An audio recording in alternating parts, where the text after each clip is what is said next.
Hello बच्चों, let's read this question. The question say that an element X react with dilute H2SO4 as well as with NaOH to produce salt and H2 gas. Hence it may be concluded.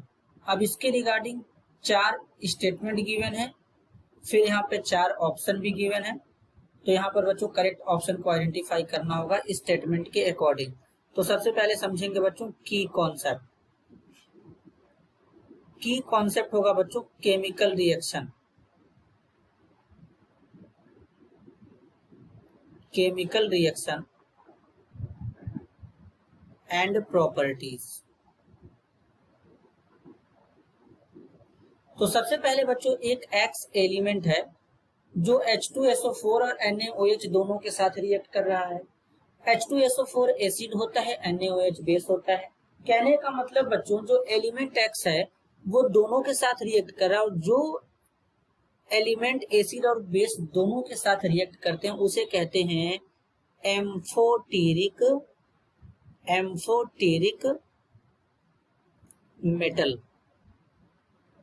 अब amphoteric metal ऐसे metal होते हैं बच्चों जो acid और base दोनों के साथ रिएक्ट करते हैं, जैसे कि जिंक है, एल्यूमिनियम है, ये एम्फोटेरिक मेटल होते हैं।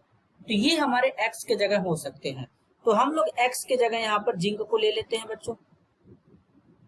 अब जरा रिएक्शन को प्रोसीड कराते हैं। तो जिंक लेंगे और जिंक के साथ साथ यहाँ पर H2SO4 लेंगे, रिएक्शन कराएंगे। लेकिन H2SO4 कैसा लेंगे? डाइल्यूट लेंगे। तो इस केस में बच्चों क्या होता है? जिंक सल्फेट बन जाता है और साथ में हाइड्रोजन गैस निकल जाता है बाहर। तो साल्ट बना, हाइड्रोजन गैस बाहर निकल गया। ठीक इसी तरीके से ये जिंक हमारा रिएक्ट करेगा बेस के साथ में। बेस यहाँ पर लेना है सोडियम हाइड्रोक्साइड, क्वेश्चन के अकॉर्डिंग लेना है। तो यहाँ पर एक साल्ट बनेगा Na2ZnO2, इसको सोडियम जिंकेट कहते हैं। फिर से हाइड्रोजन गैस निकल गया। तो यहाँ पर एक्स एलिमेंट हमारा क्या हो गया? जिंक हो गया। बच्चों हम लोग यहाँ पर एक्स को जिंक मान के चल रहे हैं। अब जिंक मान के चल रहे हैं तो बच्चों जिंक क्या है? एक इलेक्ट्रोपॉजिटिव एलिमेंट है। क्या है? इलेक्ट्रोपॉजिटिव एलिमेंट है। अब कैसे पता कि ये इलेक्ट्रोपॉजिटिव एलिमेंट है बच्चों? जो मेटल होते हैं उनका नेचर होता है इलेक्ट्रॉन डोनेट करने का। तो जिंक 2 इलेक्ट्रॉन डोनेट करता है, तो इसके ऊपर 2 का पॉजिटिव चार्ज आता है, जिससे ये पता लगता है कि जिंक एक मेटल है बच्चों। इसके बाद जिंक का जो ऑक्साइड होगा ZnO, ये ऑक्साइड हमारा एसिडिक भी हो सकता है। एसिडिक ऑक्साइड एसिड के जैसा भी एक्ट करता है, as well as basic oxide, या इसी को बेसिक ऑक्साइड भी कह सकते हैं बच्चों। तो मतलब ये एसिड के जैसा भी एक्ट करता है, बेसिक नेचर को भी रखता है।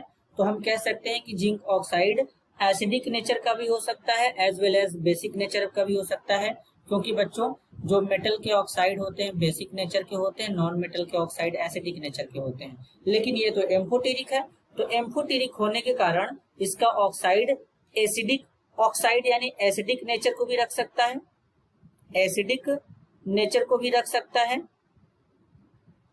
As well as basic nature को भी रख सकता है।